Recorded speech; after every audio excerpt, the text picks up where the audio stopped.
And once again, we're back talking with Dr. Tim McKnight this morning. How are you? Good. I'm doing great. Good. How are you, Brad? I'm good. No cramps. So I have been saying that because that's something we wanted to address. And I guess people talk about cramps all the time, but I wonder if they really are, or if they know what they're talking about, and what do we do about it if they are?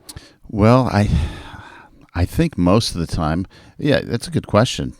Maybe sometimes they're just achy joints or achy muscles as opposed to a cramp. So that's a really good distinction. I wasn't even thinking of that. I feel like stomach cramps, too, may not be your muscles.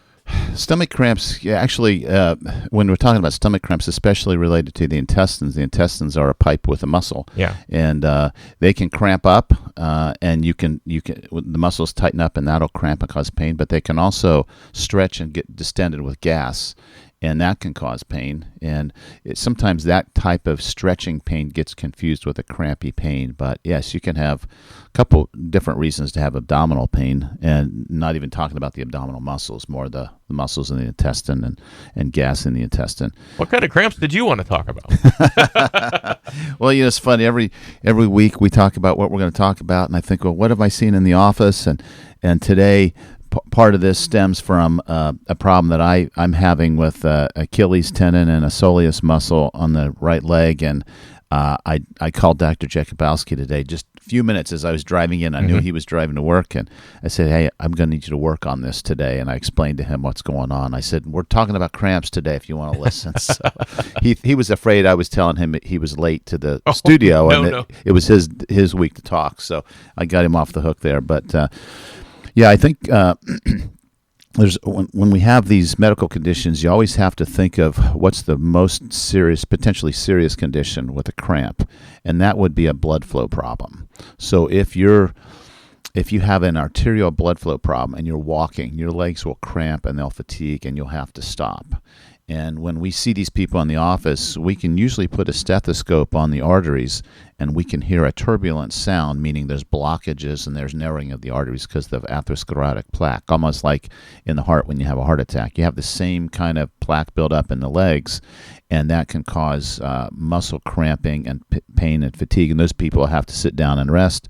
Often they have pain at rest because the flow is so restricted.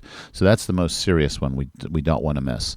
Another common one that you'll see this in the grocery store. You'll see often elderly people pushing a cart and leaning on the cart, putting their elbows on the cart. And that's to relieve the pain that they have in their legs.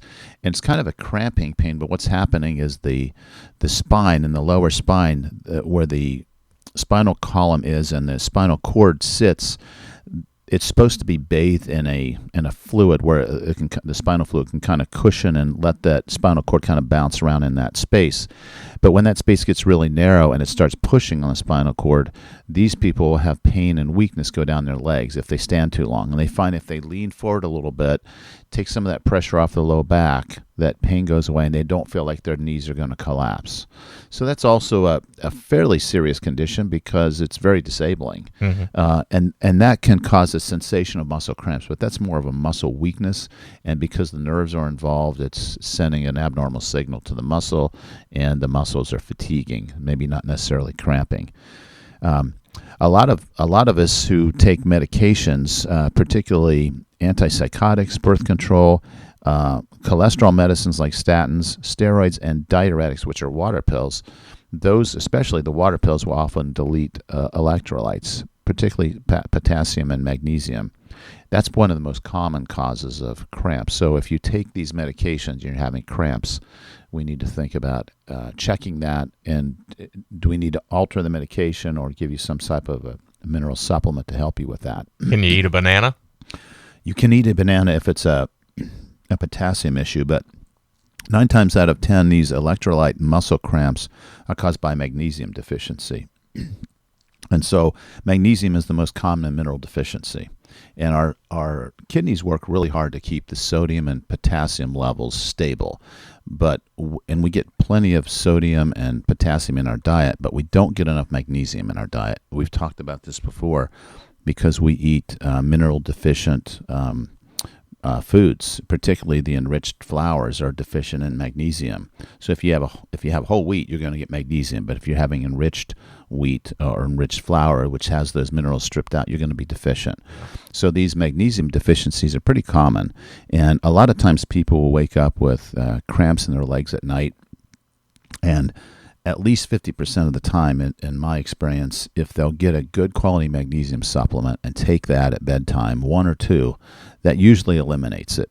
And there's a lot of different magnesium products out there. Every pharmacy carries magnesium oxide, but that just does not absorb well, and it doesn't work well. So magnesium glycinate is the one that I recommend, and Mako's sells that, and many other pharmacies sell magnesium glycinate. So that's superior. If you're going to take magnesium, get the high-quality magnesium. And this is for those horrible times when you are awakened in the middle of the night with a calf cramp. Or you get it in the arch of your foot, something like that, and it just really cramps up. Now, another common cause for that, if that happens to you, you have to think, have I been straining my muscles? Was I walking a long time yesterday? Are my feet sore? Because muscle fatigue will be another cause for cramps. And these are, just overuse injuries. Sometimes we've talked with Dr. Jakubowski, we have one tissue or area in our body that's slightly strained or overworked for a mechanical reason, and then it's that foot that cramps at night, or it's that calf that cramps at night. There's always a reason why it's that side and not both sides. And sometimes it is both sides, but you always have to look at the mechanics. And so when the muscles get overused, they get strained, and they're trying to protect us, so they tend to tighten up. And that tightening makes us a little bit more susceptible to cramping, especially if we're dehydrated. And this is what you see on the football fields and the ball fields all the time. These kids go down with a cramp. Most of the time it's a dehydration cramp. Sometimes it's electrolyte. But that's why we're always trying to tell them to keep hydrated. And, especially like a football player that's playing both ways. They're on the field all the time.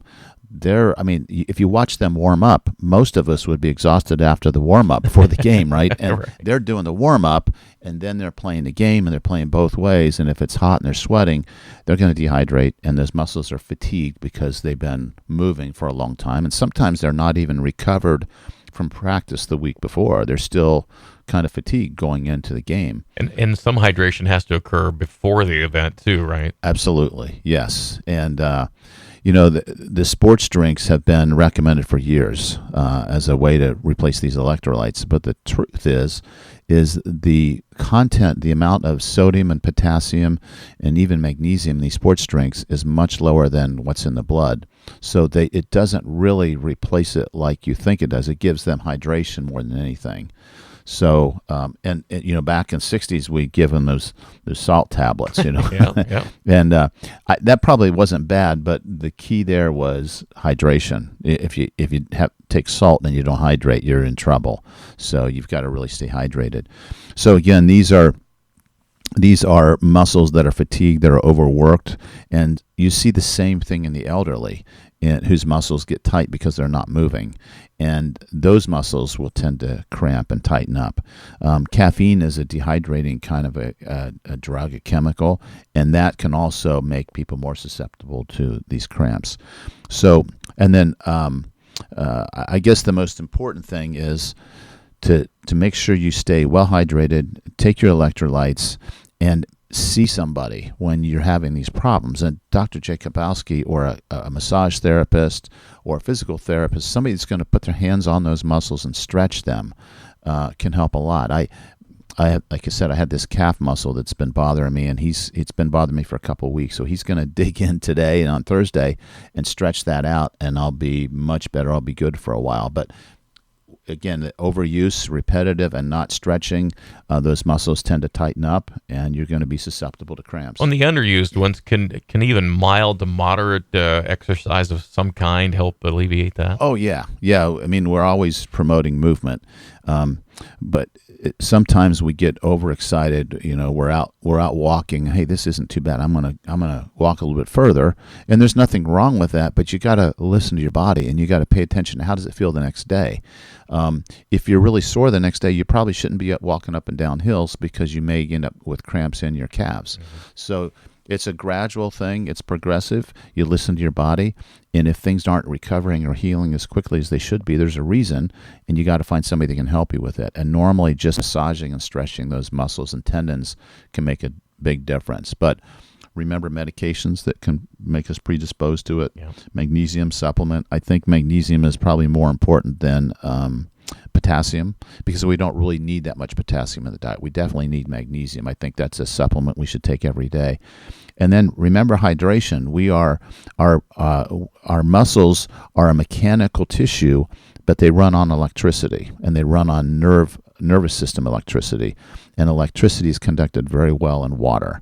And if we're even 5% dehydrated, the electrical system doesn't fire as well, doesn't relax as well. So it can kind of have this misfire where it's not relaxing. The muscles stay in that cramp kind of condition.